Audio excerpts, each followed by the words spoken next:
보실 오늘 하나님의 말씀 고린도후서 2장 11절 그리고 데살로니가전서 3장 5절 또 출애굽기 10장 21절부터 29절 고린도후서 8장 7절 좀 많지만 고린도후서 2장 11절하고요 출애굽기 10장에서 부분하고 고린도후서 8장 7절을 읽도록 하겠습니다.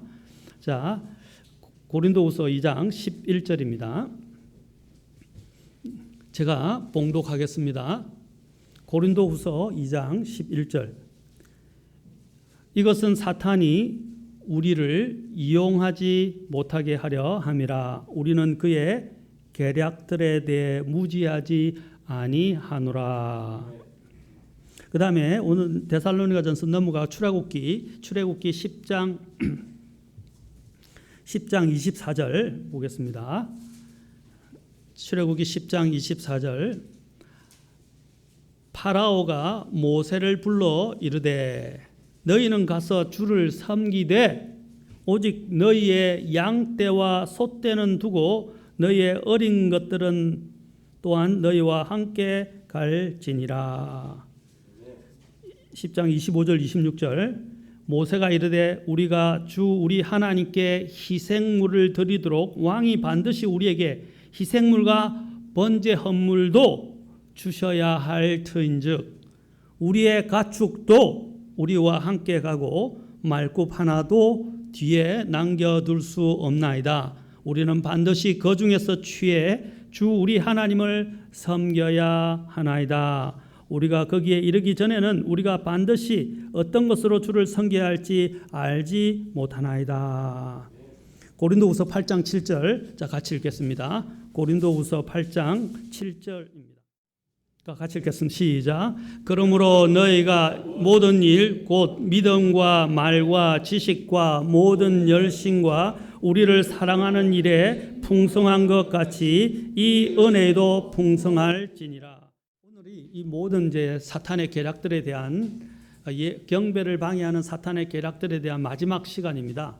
자, 여기서 제가 특히 모세를 통해서 모세와 파라오와의 관계를 통해서 사탄이 어떻게 우리가 하나님께 경배를 드리려 하는 일들을 방해하려고 하는지 우리가 그 계략들에 대해서 쭉 살펴보았습니다. 내일 하라라고 말하고 있고 내일 경배하라. 또 이 땅에서 경배하라. 또 너무 멀리 가지 말라라고 말하고 있습니다. 그리고 더 나아가서 이제 여기서 우리가 오늘 봤듯이 물질주의에 우리가 빠져서 하나님께 드려야 할 것들을 희생물을 드리지 못하게 사탄은 또한 유인을 하고 유혹했다는 것입니다. 그러면서 마치 선심을 써는 듯이 이야기했지만 결국에 가장 중요한 부분에서는 무엇입니까? 물질은 주님께 드리지 말라라고 모세에게 타협안을 제시했습니다. 마치 하나님을 경배하는 것을 허락하는 것처럼 지난번에는 어린 것들은 두고 가라 그랬는데 안 된다 그러니까 이제 어린 것들을 데리고 가라. 이제 재앙을 당하면서 여러 가지 공경에 처하게 되니까 급히 모세를 불렀어요. 아홉 번째 재앙을 당했던 것입니다. 그렇죠. 칠흑같이 어두운 그런 흑암의 이런 재앙을 당하면서 그들이 너무 곤욕을 치르니까 파라오가 급히 모세를 불러서 이제 제시한 것이 무엇입니까? 어린 것도 데리고 가라. 그러나 물질, 이 하나님께 경배하는데 꼭 필요했던 희생물을 드릴 이 물질은 가지고 가지 말라라고 이야기를 했던 것입니다. 여러분, 마지막에 사탄이 우리의 이 마음을 움켜잡는 것이 어떤 것입니까? 바로 물질적인 문제다라는 것입니다. 많은 유명한 설교자들이 이야기하기를 설교자들이 가장 어려운 설교의 제목이 뭐냐? 물질에 관한 것이다 라고 이야기했어요. 마지막에 그 사람의 호주머니를 열게 하는 것, 이것이 가장 힘들다. 이건 상술적으로 이야기하는 게 아니고 상업적으로 이야기하는 게 아니라 영적인 문제도 마찬가지라는 것입니다. 지난 시간에 말씀드렸죠. 강도에게 자신이 생명이 위협을 당하는데 돈을 주면 되는데 그 돈을 아끼려 하다가 목숨까지 잃는 어리석은 일을 당하는 것처럼 우리 그리스도인들도 마지막에 움켜쥐고 하나님께 내어드리기가 참으로 힘든 것 중에 하나가 바로 이 물질이라는 것입니다. 지난 시간에는 자녀에 대해서 배웠죠. 자녀. 이제 이번에는 물질에서 하나님께서 말씀하신다는 거예요.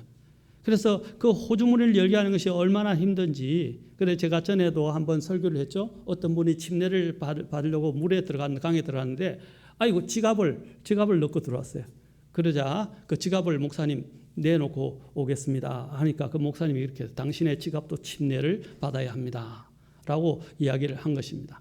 자, 그것은 진짜 지갑을 물에 적시라라고 하는 것이 아니라 그 마음가짐에 대해서 말씀하신 거예요. 바로 우리도 이 지갑, 우리의 모든 것들을 하나님 안에서 침례를 받아서, 침례를 받는다는 것은 하나님과 내가 죽는다는 거예요. 이 세상에 있는 것, 내 정욕에 대하여 내가 죽는다는 걸 의미하는 거죠. 그 다음에 또한 그것은 무엇을 이야기합니까? 내가 주님과 완전히 하나가 되고 주님 안에서 새로워졌다는 것을 말해주는 것이 침례입니다. 그 침례를 통해서 자신이 완전히 새롭게 되어야 한다는 거죠. 그리고 자신의 모든 것들을 내려놓아야 된다는 것입니다. 그런데 그것이 쉽지 않다는 것입니다. 이제 우리는 이 물질주의의 노예가 되어서는 안 됩니다. 동방 박사들이 주님 앞에 나와서 헌물을 드릴 때 그들은 가장 귀한 것을 그 먼 거리를 불구하고도 가지고 와서 하나님께 드렸습니다. 드릴 때도 최고로 좋은 것들을 가지고 와서 드렸습니다. 오늘 찬송에도 나왔죠. 최고로 좋은 것을 드리세. 물론 이 안에는 먼저 마음을 드려야 합니다. 그 마음과 함께 가장 좋은 것들을 하나님 앞에 드려야 합니다. 구약에서는 하나님께 드릴 때 뭐랬어요? 모든 것의 첫 소산을 드렸어요.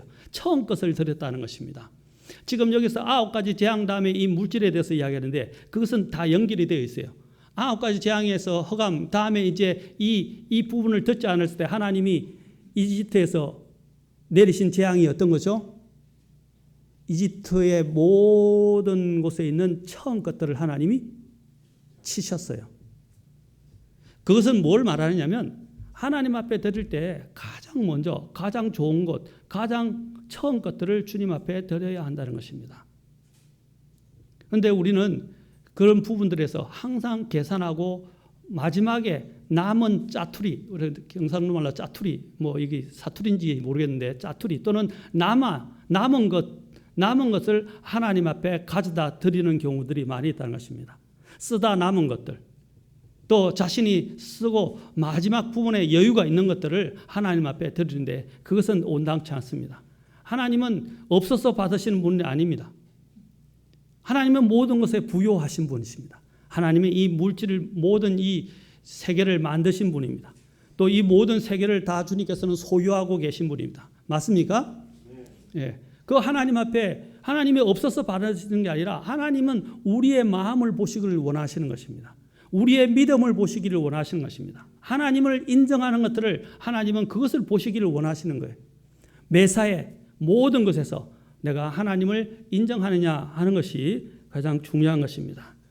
그래서 하나님께서는 그러한 마음을 가졌던 가부의 두 랩돈을 주목해 보셨던 것입니다. 하나님께서는 오늘도 우리에게 말씀하십니다. 하나님께 가장 귀한 것을, 그리고 빈손으로 나오지 말 것을, 그리고 하나님 앞에 모든 것들을 인정하고 주님께 내어드릴 것을 말하고 있다는 것입니다. 오늘 우리가 특히 살펴볼 내용이 고린도후서 8장입니다. 고린도후서 8장에 보면 우리가 성경을 주위에서 이렇게 보면 헌물이나 헌금의 문제를 중요하게 다루면서 이것을 믿음, 구령 또는 헌신, 그 다음에 말씀 생활, 기도 생활, 순종 등과 동일한 선상에 놓고 이야기하고 있다는 것입니다. 어떤 사람은 열심히 섬기는데 헌물을 드리는 문제에서는 인색한 사람들이 있어요. 어떤 사람들은 또 열심히 구령을 하는데 헌물을 드리는 문제에서는 인색한 사람들이 있어요. 그러나 성경에서는 뭐라 했습니까? 이것을 동일 선상에 놓고 이야기하고 있다는 것입니다. 모든 게 다 중요하다는 거예요. 섬기는 것만 중요하거나 또 믿음만 중요하다든가 또 믿음에는 다 포함되어 있는 거죠. 사실은 기도 생활만 중요하다든지 뭐 교회 출석만 중요하다든지 섬기는 것만 중요하다든지 성경은 그렇게 말씀하고 있지 않다는 것입니다. 성경은 모든 것이 같아요. 마치 여러분이 갈라디아서에 보면 갈라디아서 5장 22절부터 23절에 성령의 9가지 열매가 나오는데, 그렇죠? 성령의 9가지 열매가 사랑, 그렇죠? 희락, 기쁨부터 시작해 쭉 나오는데, 9가지 열매를 사람들이 나는 사랑의 열매는 있는데 절제의 열매는 없어요 라고 이야기하는 사람이 있어요. 또 나는 기쁨의 열매는 있는데 또 다른 평안의 열매는 없어요, 이렇게 이야기하는 사람들이 있어요. 아닙니다. 이 9가지는 뿌리가 같아요. 그래서 9가지 형태로 나오는 건데 이것은 모든 같은 뿌리에 연결되어 있어요. 그렇죠? 같은 뿌리에 성령 안에 다 들어있단 말입니다. 마찬가지입니다. 하나에서 9가지가 나오는 거예요. 그래서 성령님 안에 충만을 하게 되면, 성령님으로 충만하게 되면 이 9가지 열매가 그냥 골고루 같이 나오는 거예요. 약간 정도의 차이는 있겠지만 골고루 나오게 되어 있어요. 그런데 어떤 사람은 나는 성령의 열매 중에 이거는 되는데 이건 안 돼요 라고 하는 것은, 그것은 잘못 성경을 이해하는 것입니다. 우리가 성령님으로 충만하게 되면 모든 것들이 골고루 균형 있게 나타나게 되어 있어요.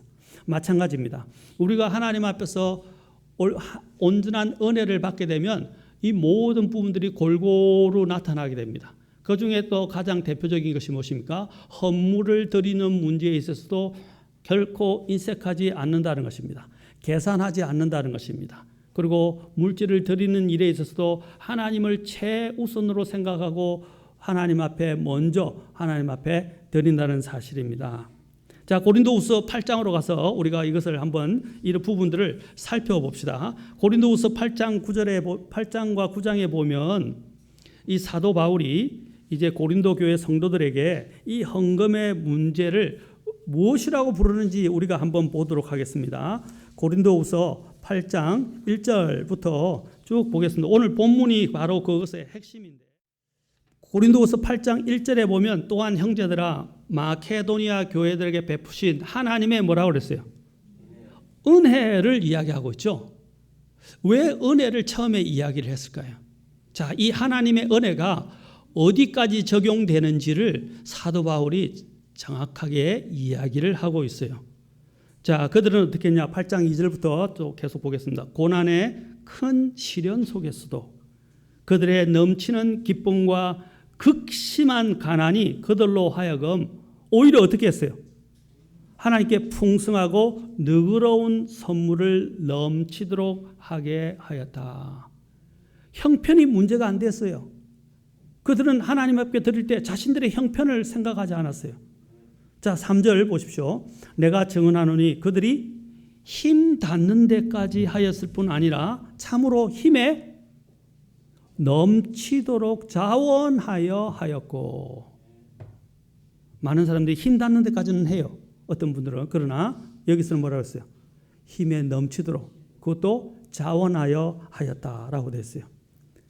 그러면서 이제 그것을 5절을 보십시오. 5절. 그들은 우리가 바라던 바와 같이, 지금 고린도 교회에게 마케도니아 교회를 비교하려고 그런 게 아니라 마케도니아 교회 성도들의 그 모범적인 사례를 들어서 그들에게 사실 도전하고 있는 거예요. 왜냐하면 고린도 교회는 이 일을 나중에 보겠지만 1년 전에 시작을 하였지만 1년 전에 작정을 하고 시작을 했는데도 제대로 완성을 못했어요. 그런데 마케도니아 교회는 훨씬 그보다도 고린도 교회보다도 더 열악한 상황 가운데서도 더 열심을 기울여서 했다는 것입니다. 그 마게도니아 교회 중에 대표적인 교회가 어떤 교회입니까? 빌립보 교회였어요. 그 빌립보 4장 보면 그들이 얼마나 풍성하게 하나님께 드렸는지를 사도 바울의 편지를 통해서 우리는 알 수 있습니다. 여기 보면 그가 이제 이렇게 말합니다. 8장 5절 헌금의 원리를 여기서 참 잘 보여주고 있어요. 그들은 우리가 바라던 바와 같이 달리 이 일을 행하되, 자, 먼저 자신을 주께 드리고 또 하나님의 뜻에 따라 우리에게 주었다. 자, 먼저 무엇을 드렸다고요? 자기 자신을 주께 드렸다. 지난 시간에 한 우리 소년에 대해서 봤죠? 헌금을 드릴 돈이 없으니까 어떻게 해요? 헌금 바구니에 자기가 들어가서 자기를 하나님께 드리겠다고 했던 그 소년을 기억하십니까? 마찬가지로 우리는 헌금을 드리는 것들은 우리 마음의 표현입니다. 우리의 믿음의 표현이에요. 그 하나님께서 바로 이러한 사람들을 하나님은 주목해 보시고 사용하고 있고, 가부의 두 랩돈을 지켜보신 것도, 칭찬하신 것도 바로 그 그녀의 마음을 보셨기 때문입니다. 그 다음에 두 번째로 뭐라고 그랬어요? 하나님의 뜻에 따라라고 되어 있죠. 뜻에 따라 드렸다. 하나님의 뜻에 따라 드려야 됩니다. 이제 그 다음에 이제 우리 나중에 살펴보겠습니다. 고린도후서 8장 6절에 보십시오. 그러므로 우리는 디도에게 요청하여 그가 이미 시작하였은즉 뭐라고 그랬어요? 같은 은혜를 또한 너희 안에서 끝낼 것을 구하였느니라. 그들이 1년 전에 작정했던 그 헌물에 대해서 뭐라고 그랬어요? 이것을 뭐라고 표현하고 있죠? 은혜다라고 말하고 있어요. 여러분, 헌물을 드린 것도 우리도 하나님께부터 받았잖아요. 우리는 가난한 자였어요. 영적으로 가난한 자였어요. 그러나 예수님께서 오셔서 우리로 영적으로 믿음 안에서 부유하게 해주셨죠. 그게 헌금의 원리예요. 하나님이 우리를 믿음 안에서 부유하게 하셨어요. 또 여기서 사도 바울이 나중에 고린도전서 우리가 8장을 보게 되시면 또 그 원리에 대해서도 이야기하고 또 고린도 후서에서도 이야기를 합니다. 그들이 어떻게 했습니까? 사도들이나 특히 사도들이 어디서 왔죠? 예루살렘 교회에서 왔죠. 예루살렘 교회 그 사도들로부터 무엇을 그들이 받았어요? 영적인 것을 받았어요. 특히 복음을 받았어요. 복음과 영적인 것을 받아서 고린도 교회가 생성될 수 있게 된 거예요. 그래서 사도 바울이 말합니다. 영적인 것을 거두었기 때문에 물질적인 것을 그저 뿌리거나 준다는 것은 사실은 아무것도 아니라는 것입니다. 우리도 그렇잖아요. 어머니한테 이제 부모님한테 커서 용돈을 드립니다. 부모님이 이제 생활을 못 하시니까 부모님에게 용돈을 주고 선물을 주고 합니다.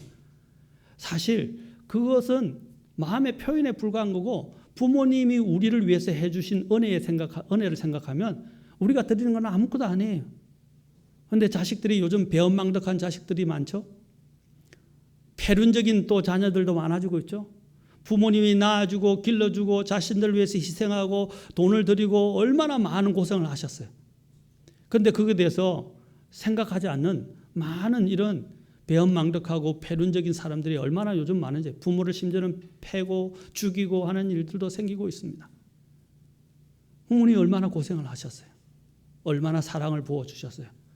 그래서 어머니 은혜를 노래하는 보면 사람들이 다 감명받고 울어요. 사실은 하나님의 은혜에 비하면 아무것도 아닙니다. 하나님은 우리의 영적인 아버지로서 우리에게 무엇을 주셨습니까? 자신의 생명을 내어주셨어요. 기꺼이 아무 보잘것없는 우리를 위해서 자신의 생명을 내어주셨다는 것을 우리는 잊지 말아야 합니다. 우리는 이 은혜를 얻었어요. 그래서 요한복음에서는 그것을 은혜를 대체하는 은혜라고 지금 우리 함정역에는 그렇게 되어 있는데, 은혜를 대체하는 은혜, 대신하는 은혜, 은혜 위에 은혜라고 이야기하는데 그것도 맞을수요. Grace for grace, 바로 은혜를 대체하는 은혜. 이것은 얼마나 큰 은혜인지를 이야기하는 것입니다. 바로 예수 그리스도 안에는 은혜와 진리가 충만하다라고 말씀하고 있어요. 요한복음 1장 처음에서 말하고 있다는 겁니다. 바로 예수님께서는 그 은혜의 은혜인 것입니다. 우리는 그 은혜를 받았던 사람이라는 것을 잊지 말아야 됩니다. 이제 우리가 그 은혜를 받은 사람으로서 이 물질을 드리는 것도 뭡니까? 그 은혜에 근거해서 하나님 앞에 드리는 것입니다. 여기서 그래서 고린도후서 8장 6절에서 뭐라 했습니까?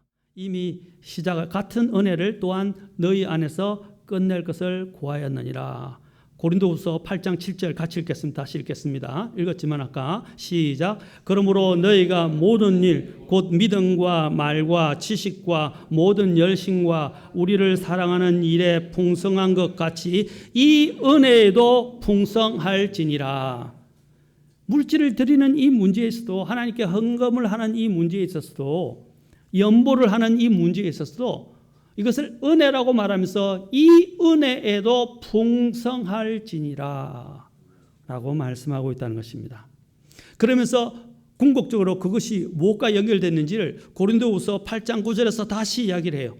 고린도후서 8장 1절에서는 하나님의 은혜라고 시작을 했는데, 이제 고린도후서 8장 9절에서 그 은혜의 절정이 무엇인지를 이야기하고 있습니다. 자, 보십시오. 우리 주 예수 그리스도의 은혜를 너희가 알거니와.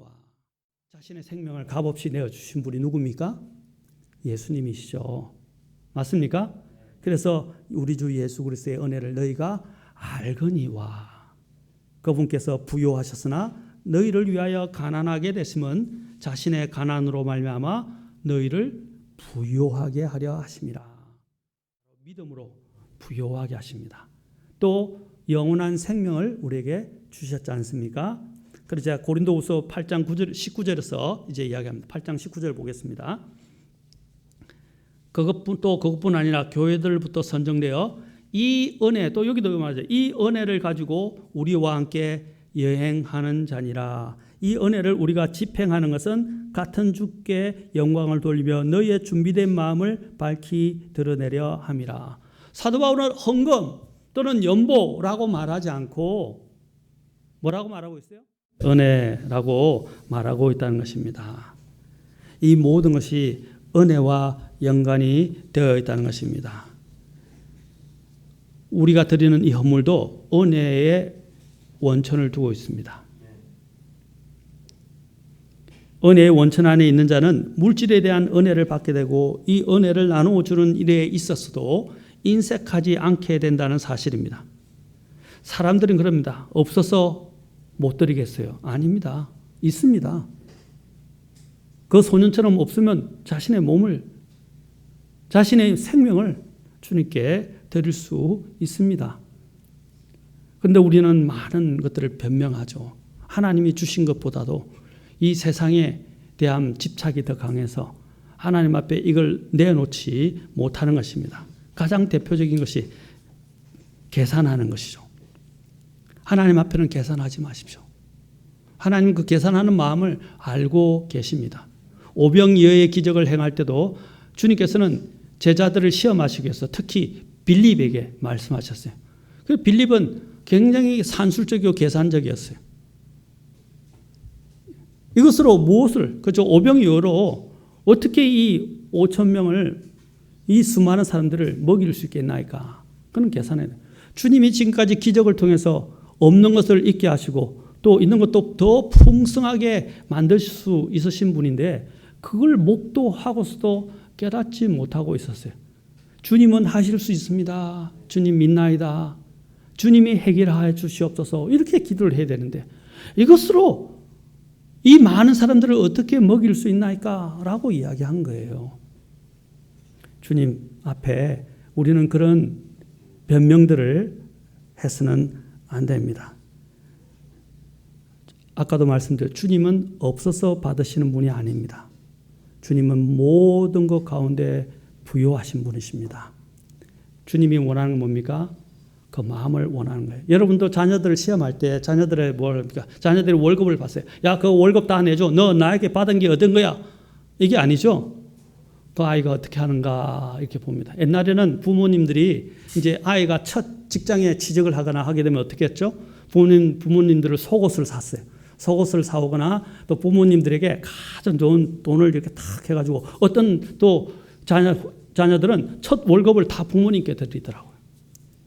어머니, 아버지 고생하셨습니다. 감사합니다. 하고 다 드리더라고요.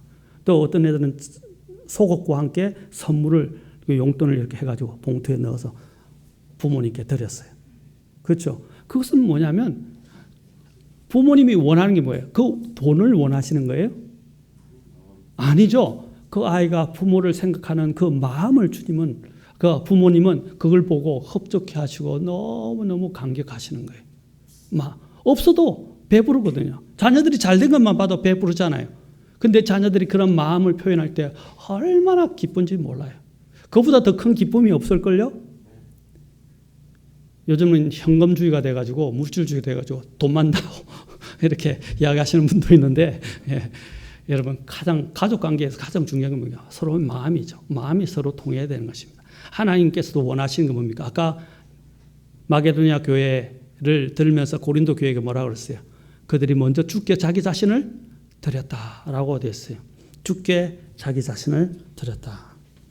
사랑하는 성도 여러분, 오늘 여기서도 우리는 잊지 말아야 합니다. 헌금을 믿음과 말과 지식과 모든 열심과 사랑하는 일과 동일 선상에 놓고 언급하고 있다는 사실을 우리는 잊어서는 안 됩니다.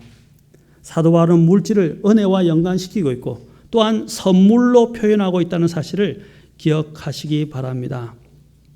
아까 19절에서도 이것을 계속 은혜로 이야기를 했죠. 그리고 읽었던 또 우리가 7절에서도 믿음과 말과 지식과 모든 열심과 우리를 사랑하는 일에 풍성한 것 같이 이 은혜에도 풍성할지니라 라고 사도 바울은 동일선상에서 이야기하고 있다는 것을 결코 잊어서는 안 됩니다. 예수님께서는 이 땅에 오셨을 때 우리를 위하여 우리에게 모든 것을 주시려고 모든 것을 내려놓으셨어요.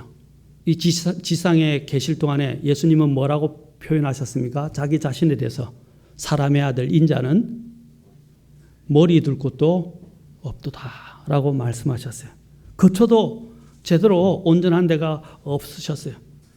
하늘의 왕이고 만왕의 왕이시고 만주의 주이신 그분이 얼마나 풍성하신 모든 만물이 그분의 것인데 모든 영광을 다 내려놓으시고 이 땅에 내려오셔서 가난하게 되셨어요. 머리 둘 곳도 없을 정도로 태어나셨을 때는 말구유에서 태어나셨어요.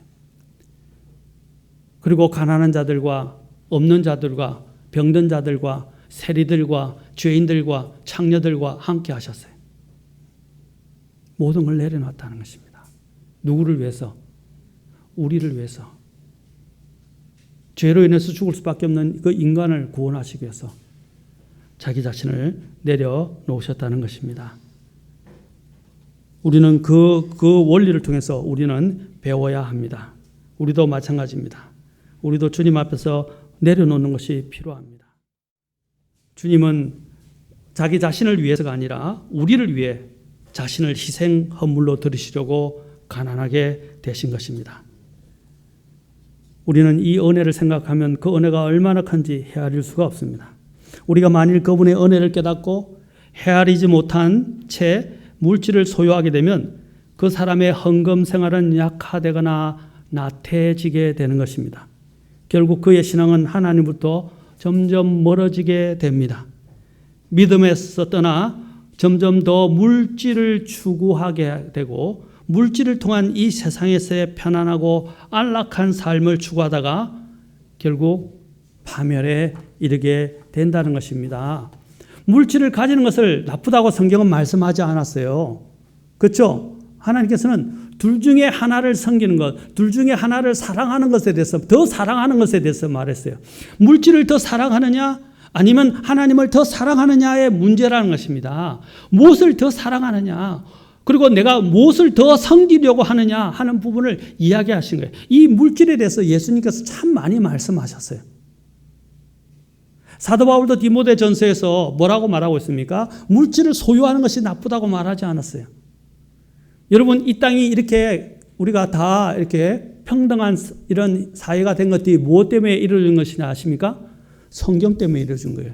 성경의 가르침 때문에. 옛날에는 신분 제도가 엄청났잖아요. 불과 100년 전만 해도 우리나라 신분 제도는 우리나라를 망하게 만든 원인 중에 하나였어요. 이시조선이 망하게 된 것이 신분 제도 때문이에요. 그래서 뇌물을 주고라도 양반이 되려고 했던 거예요. 그런데 하나님께서 타파시켜서 모든 사람들이 평등한 사회에 이룰 수 있도록 만들었어요. 그것은 하나님이 우리에게 주신 큰 은혜이고 복입니다. 하나님이 오늘 우리에게도 모두 다에게 동일한 은혜를 주셨어요. 그러나 그 은혜를 정말 제대로 아는 사람들은 하나님 앞에 드리는 것들에 인색하지 않고 또 드리는 것을 아까워하지 않게 된다는 것입니다. 내가 무엇을 더 사랑하는가 하는 것들을 우리 마음을 한번 보십시오. 직장 다니는 것, 돈 버는 것 다 중요해요. 그러나 돈을 쫓는 인생이 되지 말라는 것입니다. 돈을 사랑하는 인생이 되지 말라는 것입니다. 돈을 우선순위에 두지 말라는 것입니다. 인생의 성공도 돈 때문에 이루어지는 거예요. 돈이 있어야 행복해진다고 생각하니까. 그래서 돈을 버는 건 나쁘지 않아요. 그런데 돈을 많이 벌어서 더 중요한 것은 돈을 버는 것도 중요하지만 돈을 무슨 목적을 위해서 사용할 것인가, 돈을 어떻게 사용할 것인가가 더 중요한 거예요.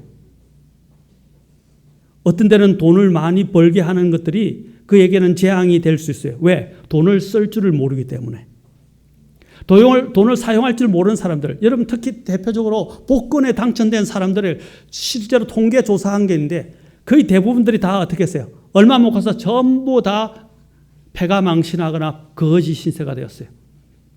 전에보다도 더 몰골이나 모든 형편이 더 상하게 되었다는 것입니다. 왜 그렇게 되었습니까?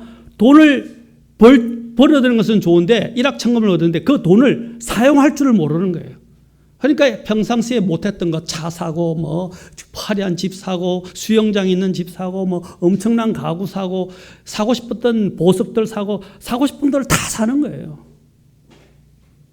평상시 자신들이 가지고 있던 것들을 규모 있게 전략하고 다 이렇게 투자할 수 있는 준비를 하고 살았더라면, 돈을 쓸 줄 아는 이런 능력을 가졌더라면 그 돈을 잘 굴렸을 건데 전혀 사용할 줄 모르니까 마찬가지입니다. 하나님 앞에서도 재물이 많이 들어오는 것이 결코 좋은 것이 될 수는 없어요.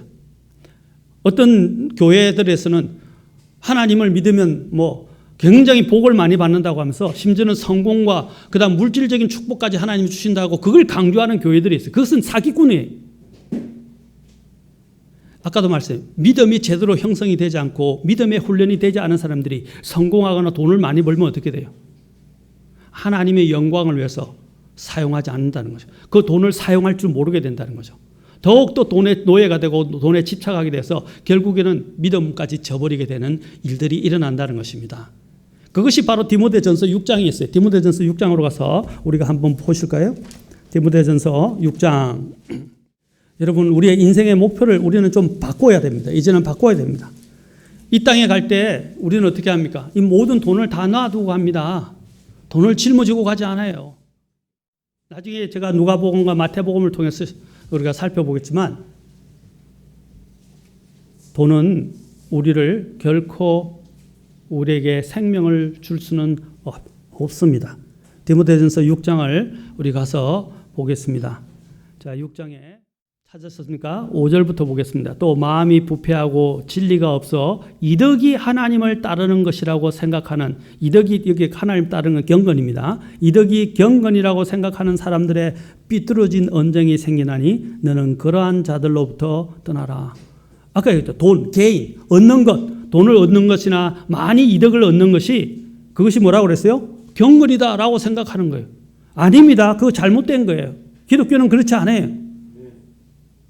물론 하나님이 복을 주실 수도 있어요. 성공하는 것도 허락하실 수 있어요. 그러나 성공과 그 돈이 하나님을 위해서, 그렇죠? 하나님을 위한 것으로 잘 사용되지 않는다면 다 잘못된 거예요. 여기 보십시오. 6절. 그러나 만족하면서 하나님을 따르는 것, 곧 경건은, 만족하는 경건은 큰 이득이 되느니라. 우리가 이 세상에서 아무것도 가지고 오지 아니하였은즉 아무것도 가지고 가지 못할 것이 확실하니. 뭘 이야기합니까? 한자 나오죠. 공수래, 공수거. 성경이 나오는 진리잖아요. 자, 8절. 먹을 것과 입을 것이 있은즉 우리가 그것으로 만족할 것이니라. 자, 9절, 10절 같이 읽겠습니다. 9절, 10절, 11절, 12절 이렇게 읽겠습니다. 시작. 그러나 부유하게 되고자 하는 자들은 사람들을 파멸과 멸망에 빠지게 하는 시험과 올무와 여러 가지 어리석고 해로운 욕심에 떨어지느니라. 돈을 사랑함이 모든 악의 뿌리이니 어떤 자들이 돈을 탐내다가 믿음에서 떠나 잘못하고 많은 고통으로 자기를 찔러 깨뜨렸도다. 그랬어요.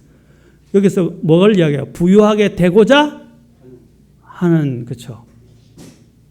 will이란 말은 그 욕구나 그 의지적인 그 뜻을 이야기하는 것입니다. 그냥 돈을 버는데 자신의 뜻을 세운 거예요. 그래서 부유하게 되고자 하는 자들은 이라고 되어 있죠. 그 다음에 10절에서는 뭐라고 했어요? 돈이 나쁘다고 하지 않았어요. 돈을 사랑함이. 또 돈을 섬기는 것에 대해서 예수님께서 말씀하셨죠. 그렇죠? 자, 뭐라고 해서 하나님과 만몬을 동시에 겸하여 섬길 수 없다라고 예수님이 마태복음 6장에서 말씀하셨잖아요. 그렇죠? 돈을 사랑하거나 섬기면 어떻게 된다고요? 돈은 모든 악의 뿌리다 그랬어요. 그래서 어떤 자들이 돈을 탐내다가 믿음에서 떠나 잘못하게 되고 또 많은 고통으로 자기를 찔러 꿰뚫었도다. 11절.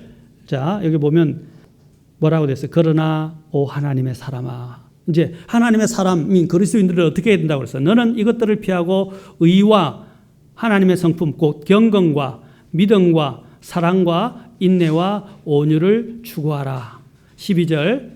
믿음의 선한 싸움을 싸우며 영원한 생명을 붙들라. 뭘 붙들라고요? 영원한 생명을 붙들라 그랬어요. 그리고 믿음의 선한 싸움을 싸우라 그랬습니다. 이 영원한 생명을 붙들라라는 말이 여기 사도 바울이 두 번이나 이야기해요. 19절에도 나와요. 19절에도 영원한 생명을 붙들게 하려 함이라. 이렇게 나와요. 자, 우리가 추구해야 될 것이 무엇인지 우리는 알아야 한다는 것입니다. 17절, 18절 우리 같이 또 읽겠습니다. 17, 18절 시작. 이 세상에서 부유한 자들에게 명하여 그들이 마음을 높이지 말고 확실치 않은 재물을 신뢰하지도 말며 오직 살아계신 하나님 곧 우리에게 모든 것을 풍성히 주사 누리게 하시는 분을 신뢰하게 하고 또 선을 행하게 하며 선한 일들에 부요하고 베풀기를 좋아하며 기꺼이 나누어 주게 하라. 19절. 또 다가오는 때를 대비하여 자기를 위해 좋은 기초를 쌓게 할지니 이것은 그들이 영원한 생명을 붙들게 하려 함이라. 자, 17절 18절에서 물질에 대해서 뭐라고 그랬어요? 물질은 불확실한 재물이다 그랬어요. 확실하잖아요. 언제 어떻게 날아갈지 몰라요. 여러분 건강, 암 누가 집에 암이 걸리면 어떻게 되죠? 요즘은 뭐 손해보험, 손실, 그렇죠? 실손 보험들이 많이 있어가지고 실손 보험들을 타서 다행히 많이 메꿀 수 있게 돼서 다행입니다. 그런데 그런 것도 없는 사람들도 있어요. 없는 사람들은 어떻게 하죠? 옛날에는 암 걸리면 그 집안이 망했어요. 집을 다 팔아야 되고 다 해도 모자랐어요. 근데 요즘은 제도 우리나라가 의료 제도가 잘 돼 있어서 참 많은 부분에서 혜택을 많이 있게 되고 또 실손 보험이 있어서 다행이죠. 그런데 한번 누군가 크게 아파 보십시오. 돈은 다 날아갑니다. 또 여러분들이 투자를 할 때 믿고 투자했지만 투자한 게 뭐예요? 항상 리스크가 있잖아요. 위험 부담이 있다는 것입니다. 투자했는데 믿었다고 생각해도 투자했는데 다 날아가 버린 거죠. 이런 부패와 비리들을 한번 보십시오. 여러분 돈은 불확실합니다. 어디로 갈지 몰라요. 언제 사라질지 몰라요. 그런데 주님은 오늘 여기서 사도 바울을 통해서 어디에 우리가 신뢰를 두어야 된다고 말하고 있죠? 어디에? 17절에 어디에? 오직 살아 계신 하나님. 그냥 하나님이라고 하지 않았어요. 여기서 어떤 하나님요? 살아계신 하나님께 또 그 살아계신 하나님이 어떤 분을 살아계셔서 우리에게 어떻게 하신다고요? 모든 것을 풍성히 주사 누리게 하시는 분. 이게 은혜잖아요. 이 하나님을 신뢰해야 한다. 그 다음에 또 하나 18절 19절에서 또 이야기하는 게 있어요. 또 두 가지 더 18절에서도 한 가지는 뭡니까? 나눠줄 줄 그러니까 돈을 버는 것을 사용할 줄 아는 사람에 대해서 이야기해요. 돈을 어떻게 사용해야 되는가 하는 것입니다. 자기 배만 채우고 자기만 하는 사람들, 특히 주님께서 한 부자에 대해서 말씀하세요. 부자가 돈을 많이 벌어가지고 어떻게 해요? 이제 내가 지금 곡간을 헐고 더 큰 곡간을 지어서, 그렇죠? 그곳에다가 자기의 농사 지은 것들을 다 보관하겠다 그러니까 주님이 뭐라고 하셨어요? 어리석은 자여라고 하셨어요. 오늘 내가 내 혼을 어떻게 해요? 내 생명을 앗아가겠다. 그러면 그것들이 누구의 것이 되겠느냐라고 하셨어요. 하나님이 생명을 손안에 쥐고 계시는 그 생명을 앗아가시면 모든 게 끝나는 거예요. 여기서도 마찬가지입니다. 우리가 하나님을 신뢰해야 되는 것입니다. 그 부자는 자기 배만 채우는 데서 살았어요. 마찬가지로 오늘 주님께서는 우리의 배만 채우는데 급급하지 말라고 말씀하고 있습니다. 그 물질을 사용할 줄 알아야 돼요. 특히 하나님을 위해서 사용하라는 것입니다. 하나님을 18절에 나오잖아요. 선을 행하게 하며 선한 일들. 이것은 무엇입니까? 선이라는 것은 성경에서 말하는 선은 무엇과 연관되어 있다고요? 하나님 한 분만이 선하시다고 그랬잖아요. 하나님과 연결되어져 있는 것만이 선한 거예요. 맞습니까? 나머지는 다 악한 거예요. 하나님이 없는 것들은 다 악한 거예요. 하나님이 모든 것들을 있게 하시는 분이세요. 하나님과 연결되지 않은 모든 것 다 헛된 것이 남지 않는 거예요. 그래서 여기서 선을 행한다는 것은 하나님의 일을 하는 것입니다. 또한 선한 일들에 부여하는 것. 하나님 일을 하는 것은 교회에 와서 뭐 헌금하고 그것만 말하는 게 아니에요. 주님을 믿고 주님의 마음을 가지고 선교하고 돕고 또 주님이 주시는 마음으로 또 이렇게 하나님의 일들을 사역을 하는 것들. 그게 다 선한 일들이에요. 그리고 베풀기를 좋아하며 기꺼이 나누어 주게 하라. 19절 보십시오. 또 한 가지 마지막 이야기하죠. 이 물질은 무엇을 말하는 겁니까? 다가오는 때를 대비하는 것이다. 다가오는 때. 우리는 이 장차 이 없어질 이 땅. 아까 공수가 나왔죠. 아무것도 이 세상에 가지고 온 것이 없기 때문에 아무것도 가지고 가지 없어요. 모든 걸 놔두고 가야 돼요. 그러면 또 이 땅에서 내가 쌓아놨던 모든 것들은 다 헛것이 되는 것입니다. 못 가지고 가요. 그런데 주님을 위해서 드리고 주님을 위해서 일하고 주님을 위해서 행했던 모든 것들은 다 남게 되는 거죠. 남으면 어떻게 되죠? 그것이 무엇을 합니까? 19절 다가오는 때를 대비하는 거예요. 하늘에서 금은 보화가 다 기다리고 있어요. 하늘에서 하나님의 보상들이 상들이 기다리고 있다는 것입니다. 이 땅과 비교할 수 없는 하나님께서 엄청난 것들을 우리를 위해서 예비하시고 우리를 위해서 주실 것입니다. 아멘. 그래서 다가오는 때를 대비하는 것이 지혜로운 사람이에요. 그리고 뭐라고 그랬어요? 그것을 다가올 때를 대비하는 것을 뒤에 이렇게 또 풀이합니다. 참 성경은 참 친절해요. 하나님은 너무너무 친절하세요.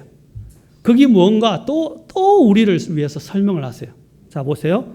자기를 위해 좋은 기초를 쌓게 할지니. 하나님을 위해서 드렸다고 하는데 오늘 여기서는 뭐라고 표현하고 있죠? 예? 자기를 위한 것이다 라고 말하고 있잖아요. 참 놀라워요. 여러분 하나님을 위해서 한 것은 그냥 하나님께만 드리고 하나님께만 그냥 다 드리는 게 아니에요. 그건 누구를 위한 것이라고요? 네, 내 자신을 위한 거다. 우리는 이 사실을 깨달아야 돼요. 우리는 자꾸 손해라 생각하는 거예요. 아닙니다. 그것은 결국 나를 위한 것이고 다가올 때를 대비하는 거예요. 그래서 자기를 위해 좋은 기초를 쌓게 할지니 이것은 그들이 영원한 생명을 붙들게 하려 함이라. 아멘. 우리는 이 물질에도 풍성해야 합니다. 그러므로 하나님 앞에 드리는 것들을 결코 아깝다고 생각하거나 인색하게 생각하거나 계산하여 드리지 마시기 바랍니다. 자, 우리가 고린도후서로 다시 돌아가서 고린도후서에서 사도 바울이 또 이렇게 말합니다. 고린도후서에서 8장 12절에서 이제 8장 12절에서 이렇게 말합니다. 8장 12절. 먼저 자원하는 마음만 있으면 사람이 가진 것에 따라 주께서 그것을 받으실 것이요 그가 갖지 아니한 것은 받지 아니하시리라. 여기서 뭘 강조하고 있죠? 자원하는 마음. 하나님이 원하는 것은 바로 우리의 마음을 원하고 계신다라는 것을 우리는 잊지 말아야 합니다. 자, 이 헌금을 드릴 때 우리가 그 원리에 대해서 쭉 여러 가지로 살펴보았습니다. 하나님께서는 우리가 이 하나님께 드리는 부분에 있어서도 넘치게 되기를 원하십니다.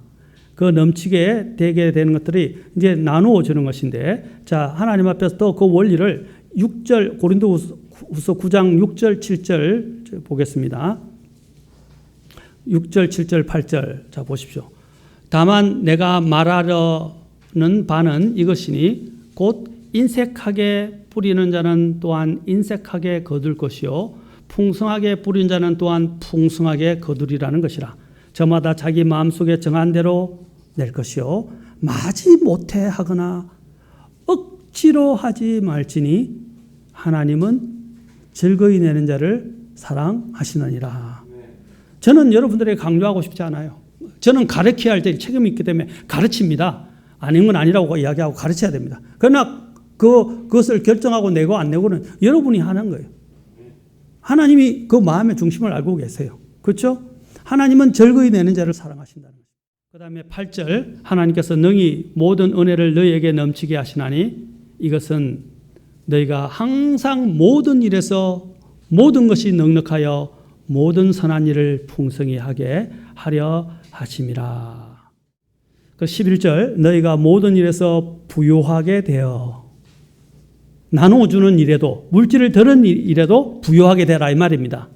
부요하게 되어 온갖 후한 선물을 넘치게 하면 하나님께 드리는 많은 감사로 인하여 넘쳤나니라. 15절 같이 읽겠습니다. 15절. 자, 15절 시작. 이로 말할 수 없는 하나님의 선물로 인하여 그분께 감사하노라. 아멘. 여기 말하세요. 하나님이 우리에게 베풀으신 선물이 뭐라고요? 이로 말할 수가 없다라고 말하고 있어요. 이로 말할 수 없다. 너무너무 풍성하시다 이 말입니다. 우리는 이 헌물을 우리가 받은 은혜를 한번 돌이켜 봅시다. 하나님은 우리에게 얼마나 많은 은혜를 주셨어요. 한번 보세요. 어떤 은혜를 하나님이 나에게 베풀어 내 인생에 주셨어요. 첫째는 나에게 구원이란 은혜를 통해서 구원을 주셨잖아요. 그렇죠? 또 은혜를 통해서 지금 내가 누리는 것들을 주게 하셨어요. 간단하게 시간이 없으니까. 내 건강, 내 살아가는 가족들, 또 내가 지금 누리고 사고 먹고 살 수 있는 뭐 월세나 뭐 전세일 수도 있지만 그 집도 집이잖아요. 살 수 있잖아요. 또 지금은 굶주리거나 그렇죠? 굶주려서 사는 사람 없잖아요. 이제는 정말 우리 배고픈 시절이 있었어요. 그리고 굶주리는 사람 없잖아요. 그리고 하나님께서 우리에게 또 건강을 주셨잖아요. 얼마나 감사합니까? 더 어려운 상황 가운데서도 하나님은 우리에게 이 많은 것들을 우리에게 허락하셨습니다. 우리는 하나님께 이 드리는 문제에서 우리는 인색하면 안 됩니다. 보물이 있는 곳에 주님께서는 마음이 있다라고 말씀하셨습니다. 파라오의 제안에 대해서 모세가 마지막에 뭐라고 답변한지 아십니까? 모세가 뭐라고 답변했어요? 파라오가 모세에게 나 다시는 너의 얼굴을 안 보겠다 그러니까 모세도 딱 이야기했어요. 뭐라고 그랬어요? 물질도 가지고 갈 것이다 라고 말하고 난 다음에 파라오가 그 말을 던지자마자 모세가 뭐지? 나도 다시는 파라오의 당신의 얼굴을 보지 않겠습니다 하고 딱 자르고 가버렸어요. 우리도 단호하게 사탄의 이러한 타협안에 대해서 단호하게 거절해야 합니다. No! 다시는 당신 볼 일이 없어요. 나는 하나님께 드릴 것입니다. 하나님의 것을 가지고 갈 것입니다. 라고 단호하게 거절했다는 거예요. 우리도 저와 여러분들이 그러한 마음 자세로 주님 앞에 나아가면 좋겠습니다. 인디안 불악에서 선교하는 한 선교사님이 계셨습니다. 어느 날 인디안 추장이 예수 그리스도를 구주로 영접하였고 그리스도 안에서 그의 삶이 변화되었습니다. 얼마 후 이 추장은 구원받은 것이 너무 감사해서 하나님께 예물을 가지고 왔어요. 선교사님, 주님께서 저에게 생명을 주셨으므로 그 은혜에 보답하고자 이 사슴 가죽을 하나님께 바치기를 원합니다. 그러자 선교사가 이 말을 듣고 조용히 대답해야죠. 미안합니다. 하나님은 이 사슴 가죽을 쓰실 수가 없습니다. 인디안 추장은 이 말을 듣고 실망해서 돌아가더니 얼마 후에 한 마리의 100마리를 가지고 와서 자기 소원을 이야기했습니다. 선교사님, 이것은 이 불악에서 나와 아주 중요한 사람들만 타고 다니는 말인데요. 이것을 하나님께 바치고 싶습니다. 그 선교사님은 이번에도 그 말을 하나님께서 받으실 수 없다고 잘라 말했습니다. 그 다음에 추장은 뼈로 만든 머리 장식을 가져왔어요. 이것은 추장의 상징입니다. 내 나라는 그 추장의 권위와 명예까지도 다 주님께 바치기를 원합니다. 그러자 선교사가 그것마저도 거절을 했습니다. 그러자 추장이 너무 낙심하면서 물어봤어요. 그러면 내가 무엇을 바칠 수 있단 말입니까? 지금까지 나의 가장 귀중한 것을 다 바쳤습니다. 이제 제 생명밖에는 남지 않았습니다. 추장의 이 고백을 들었던 선교사는 하나님은 바로 그 생명을 원하십니다. 라고 말하면서 성경을 펼쳐서 인디안 추장에게 사도행전 20장 24절을 읽어주었습니다. 그것이 무엇입니까? 사도 바울이 뭐라 했어요? 나의 생명을 조금도 귀한 것으로 여기지 아니하였다라는 말씀이었습니다. 사도 바울은 바로 이러한 자세로 하나님 앞에 살았던 것입니다. 영국에 이제 마지막 한 예화만 더 들려드리고 마치겠습니다. 영국의 어떤 교회에서 5살 난 한 소년이 헌금을 했습니다. 헌금 시간에 헌금을 하는데 1페니를 했습니다. 그러면서 이것으로 꼭 1페니 얼마 안 되거든요. 우리나라에 가면 동전이에요. 그러면서 이것으로 꼭 신약 성경을 사서 인도에 보내달라고 지정 헌금을 한 거예요. 이것은 그냥 우습게 지나칠 수 있는 작은 것이었습니다. 그래서 영어 찬송 중에 little is much in it 이라고 했어요. 그 작은 것에 그 안에는 엄청난 것이 있다라는 찬송이 있어요. little is much in it. 자, 작은 것에도 엄청난 것이 있다는 것을 이 소년이 보여줍니다. 그러나 이 5살 된 소년의 뜻을 목사님이 너무 그 귀한 마음이 기중해서 그것을 받아가지고 거기다가 목사님이 돈을 더 보태서 아주 작은 신약 성경 한 권을 사서 소년이 사인을 직접 하게 한 다음에 그 책을 인도로 보내주었습니다. 그 성경책을. 그리고 그 일을 그 소년도 잊어버리고 또 목사님도 잊어버렸어요. 20년 후에 참 세상은 참 좁죠. 20년 후에 이 목사님께서 인도에 들러서 어떤 마을을 방문을 하게 되었을 때 그 마을에 많은 사람들이 예수님을 믿고 진지하게 믿음 생활을 하고 있는 모습을 보면서 여러 가지 질문을 했습니다. 어떻게 이 마을에까지 복음이 들어와서 그렇죠? 여러분들이 구원받게 되었습니까? 그때 뜻밖에도 한 선교사가 이 마을을 찾아와서 작은 신약 성경 한 권을 꺼낸 것을 보여준 거예요. 그래서 이 신약 성경을 해서 복음의 불씨가 들어오게 됐고 이 마을 전체가 복음화되었다는 것입니다. 그러면서 그 신약 성경을 가져왔어요. 그리고 보여줬는데 다 떨어지고 아주 남루한 자그마한 신약 성경 마지막 표지에 뭐가 있으냐? 20년 전 자기 교회에 5살 된 어떤 소년의 그 서명이 사인이 그대로 남아있는 것을 발견했다는 것입니다. 하나님의 이러한 왕국의 위대한 역사는 바로 이 작은 소년의 헌신과 같은 작은 결단이, 작은 드림이 이런 놀라운 일을 했다는 것입니다. 우리는 모릅니다. 우리가 드린 선교사님을 위해서 드렸던, 기도했던, 드렸던 물질들이 어떻게 쓰일지 우리는 모른단 말입니다. 지금 우리가 성경을 이제 곧 출간하겠는데 그 성경을 북한과 중국에 다 보내려고 그래. 우리가 성경을 사고 우리가 성경을 위해서 드렸던 것이 얼마나 큰 일을 하는지 우리는 모른단 말입니다. 사랑하는 성도 여러분, 무엇을 위해서 사는 사람들이 되기를 원하십니까? 오늘 사도 바울은 영원한 생명을 다가오는 때를 대비하고 또 너희를 위하여, 그렇죠, 우리를 위하여 좋은 기초를 쌓고 영원한 생명을 붙들게 하려 함이라. 기도하시겠습니다.